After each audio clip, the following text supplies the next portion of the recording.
Students, professor Henry ফিওলের 6 important principle of management হচ্ছে রেমুনারেশনস।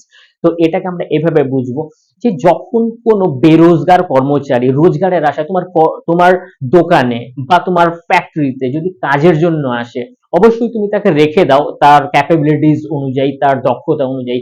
কিন্তু বেরোজগারিকে ঘুচানোর জন্য সে কাজ করতে তোমার কাছে এসছে, এটার জন্য যে তার আনএমপ্লয়মেন্টটা কেটে যাবে, তার রুজি রুটির একটা সংস্থান হবে, তো সেটার জন্য তুমি অবশ্যই তাকে কিন্তু তার নাজায়েজ ফায়দা উঠাবে না। কারণ কি, প্রফেসর ফেওল এরকম বলে যে একটা কর্মচারী যখন তোমার ফ্যাক্টরি বা দোকানে কাজকর্ম করতে আসে, সে এই আশায় আসে যে এখান থেকে কাজের ফলে আমার রোজগার হবে, আমার গরিবি মিটে যাবে।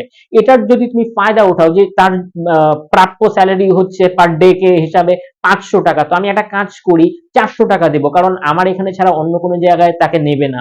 এটা করতে হয় না, কারণ তুমি যদি তাকে ঠিক করে টাকা দাও, এতে তার প্রগ্রেশনস অফ দ্য ইকোনমি অনেক হাই হবে, তার তার পরিবারে অনেকটা খুশি আসবে, এবং তার যে স্ট্যাগার পজিশন ছিল ডিউ টু দ্য বেরোজগার আনএমপ্লয়মেন্টের জন্য, তো সেটা থেকে উনি সে বেরিয়ে আসতে পারবে। Thank you.